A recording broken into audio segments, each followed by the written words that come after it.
السلام علیکم ورحمۃ اللہ وبرکاتہ۔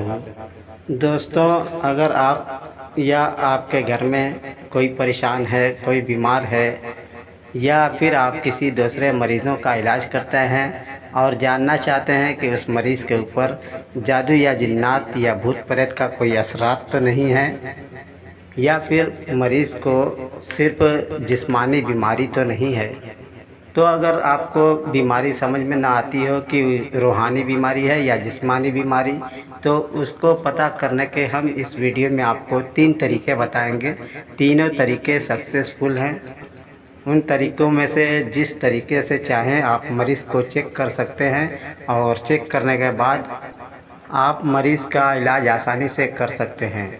اگر آپ کو پتہ چل جائے کہ جسمانی ہے تو پھر اس مریض کو دوا کی ضرورت ہے، اور آپ کو پتہ چل جائے کہ روحانی اثرات ہیں تو اس حساب سے آپ روحانی علاج کریں تاکہ آپ کے مریض کو مکمل فائدہ پہنچے۔ سب سے پہلا طریقہ یہ ہے کہ تھوڑی سی شکر، چینی یا پھر تھوڑا سا گڑ لے لیں اور اس پر 11 بار آیت الکرسی پڑھ کر کے پھونک مار دیں، اور پھر یہ گڑ یا چینی جو ہے مریض کو کھلائیں۔ اگر یہ شکر میٹھی لگ رہی ہے تو مریض کے اوپر کسی بھی قسم کے کوئی اثرات نہیں ہیں، اور اگر وہ تیکھی اور کھٹی یا تیتی لگ رہی ہے تو سمجھ لیجئے کہ مریض کے اوپر جن بھوت آسیب جادو وغیرہ کا اثر ہے۔ اور مریض کو چیک کرنے کا دوسرا جو طریقہ ہے وہ یہ ہے کہ مریض کو سامنے بٹھائیں اور ایک بار درود ابراہیم یا کوئی بھی درود پڑھ کر کے پھونک مار دیں مریض کے اوپر، اور پھر 7 بار سورہ فاتحہ کی تلاوت کریں، اور اس میں بسم اللہ الرحمن الرحیم جو ہے وہ سورہ فاتحہ کے حمدوں میں ملانا ہے۔ اس طریقے سے آپ پڑھیں، بسم اللہ الرحمن الرحیم الحمد للہ رب العالمین۔ اس طریقے سے آپ 7 بار سورہ فاتحہ کی تلاوت کر کے مریض کے اوپر دم کر دیں، پھونک مار دیں، اور پھر ایک بار درود پڑھ کر پھونک مار دیں۔ مریض کے اوپر اگر کوئی آسیبی اثر، جن بھوت ہوگا یا جادو ہوگا تو وہ حاضر ہو جائے گا۔ آپ اس سے ہم کلام بھی کر سکتے ہیں۔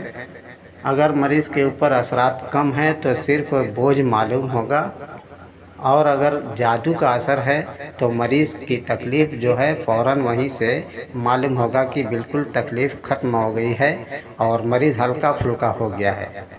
اب مریض کی تشخیص کا تیسرا طریقہ جو ہے وہ یہ ہے کہ مٹی کا کوئی برتن، پیالہ لیں یا مٹی کے برتن کے ٹکڑے لے لیں صاف ستھرے، اور پھر اس پر ان حروف کو لکھیں، اور لکھ کر کے پھر اس کو آگ میں ڈالیں۔ اگر آگ میں ڈالنے کے بعد حرف جو ہے سفید نظر آئے تو جادو کا اثر ہے۔ اگر حرف لال ہو جائیں تو جوگی یا آسیب جن بھوت پریت کا اثر ہے۔ اگر حروف غائب ہو جائیں تو دیو پری آسیب کا اثر ہے۔ اگر حروف سیاہ یعنی کالے کے کالے رنگ کے ہی رہ جائیں تو جسمانی بیماری ہے، اور اگر پیلے ہو جائیں تو جو مریض کو موت ہے، بیماری ہے، وہ مرض الموت ہے، یعنی اس بیماری سے اس کی موت ہو جائے گی، اس کا بچنا قریب قریب ناممکن ہے۔ دوستوں، اب آپ سے اجازت چاہتے ہیں۔ خدا حافظ۔ السلام علیکم ورحمۃ اللہ وبرکاتہ۔